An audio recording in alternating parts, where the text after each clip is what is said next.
Hi there. Now, although I live in Brent, I was fortunate enough to be invited to the launch of Arise in Harrow on August the 27th, where Jeremy Corbyn was the keynote speaker. And while not formally part of Jeremy and Zara's new party, which actually doesn't have a name or a programme yet, Aspire is very much part of the grassroots opposition to Starmer's counterfeit Labour and its abject betrayal of everything the Labour movement stands for. It is this, in fact, which now threatens to deliver a fascist victory to Farage on a plate. Led by a former Labour councillor in Harrow who has done sterling work by all accounts, Arise is backed by members of the RMT and other key trade unions with a serious basis of local public support. Arise is fielding candidates to the elections as a coherent group rather than a loose coalition of independents, and represents an important step forward at a time when the struggle to reclaim Labour for socialism or even social democracy is well and truly over. Now, the issue with counterfeit Labour this time is not merely that it has a reactionary leadership under Enoch Starmer, because Labour has had reactionary and right-wing leaders before. For example, beginning with Rose MacDonald, whose shameful leadership of a coalition government in the 1930s led to the creation of the Socialist League, which was the first coherent representation of a Labour left. The problem now, by contrast, is that through the relentless McCarthyite purging of Labour's ranks, mostly but not exclusively around false charges of anti-Semitism, it has become absolutely impossible to challenge Starmer's corrupt, reactionary and opaquely funded cabal. This cabal in turn has completed Tony Blair's task of turning Labour into a bourgeois party, while still claiming financial tribute from a trade union movement to which it offers absolutely nothing in return. And that's why we need a new party.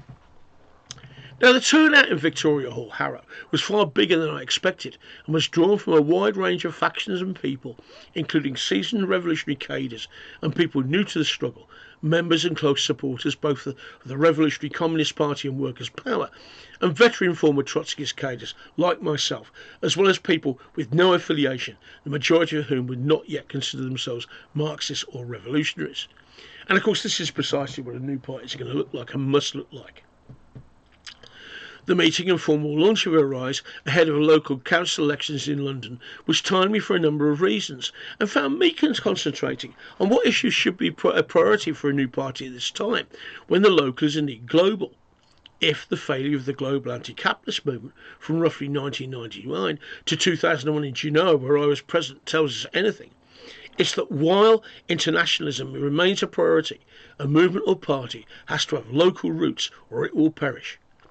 At a time when Starmer has completely adapted to Farage's fascist agenda on immigration and small boats, for example, and when Jack Straw's political corpse has been dug out of the graveyard to denounce the European Convention on Human Rights, the Arise meeting in Harrow reminds us that there are more empty houses and flats in the UK than there are people sleeping rough on the streets.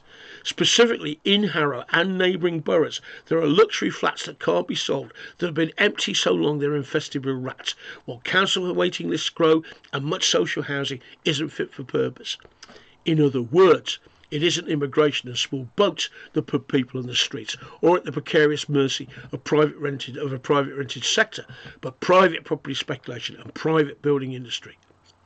Therefore, a local campaign that may and in my opinion should extend to supporting squatters groups should highlight this crisis, perhaps under the slogan "Build Homes, Not Racism." This should be linked to demands to fully nationalise the property market and building industries and expropriate the properties of absentee tycoons and oligarchs without compensation. While nobody begrudges a retired builder buying a plot of land and building a bungalow for his kids, there also needs to be a moratorium on large-scale private sector building until everyone has a secure roof over their heads.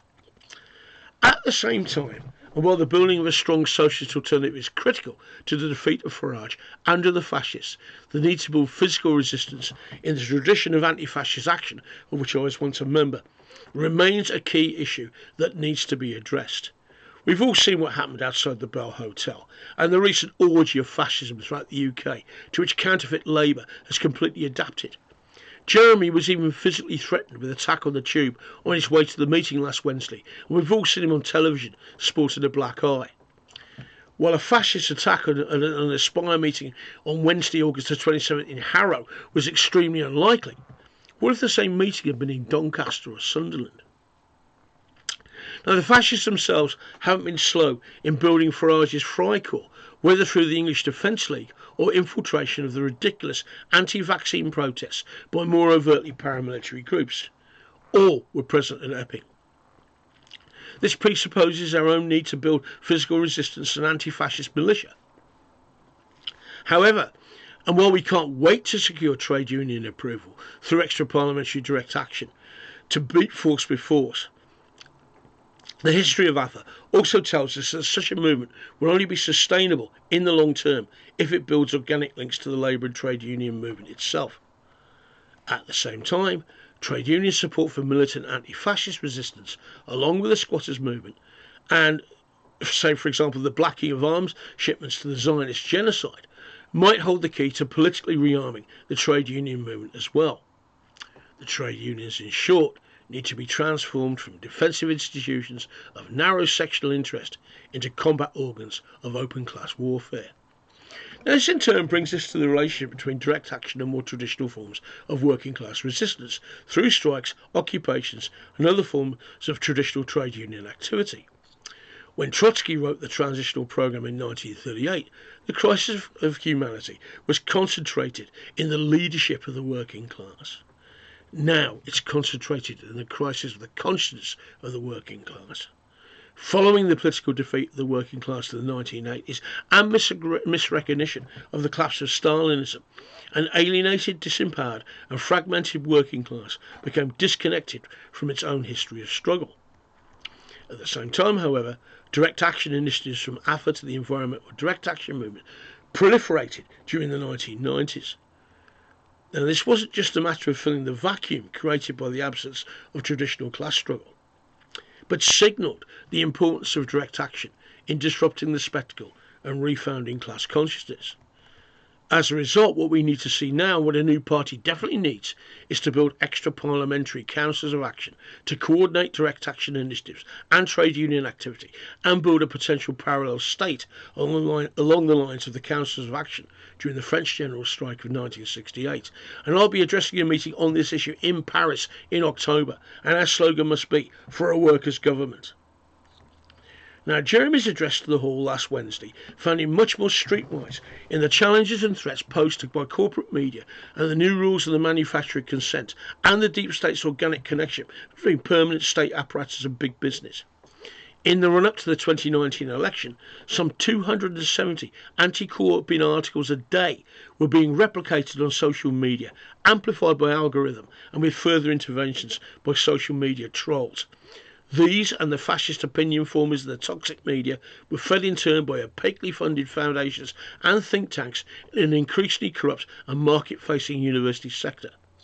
While actual circulation figures of newspapers may be down, this toxic relationship between media barons and tech oligarchs make these people more dangerous than ever. Once significant layers of the trade union movement are won to the new party, either through the leadership or rank and file initiatives, or a combination of both, so the defunding of Starmer's disgusting Thatcherite party can begin. And he'll soon find out how quickly his current fair-weather capitalist backers, by way of dark money and lobbyists, ditch him in favour of Farage. And one of the things we need to do is to divert some of these trade union political funds into building a socialist multimedia platform of our own. This is something I've actually been arguing for in the Media Reform Coalition for some time.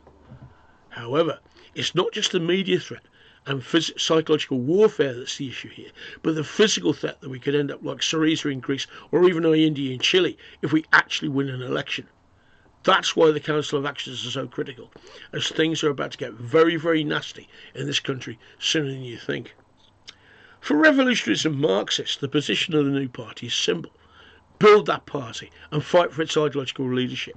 And it's not just about a smash and grab raid or building sterile sects who argue with each other like medieval theologians about how many angels can dance on a pin. That's why we're building a left caucus in support of Arise and the new party in Brent as well as Harrow. These are extremely dangerous times, and yet there's also hope that a better alternative world can yet be built. As Rosa Luxemburg said, revolutions don't happen because they're historically desirable, but because they're historically necessary. And never has a revolution been more historically necessary than now.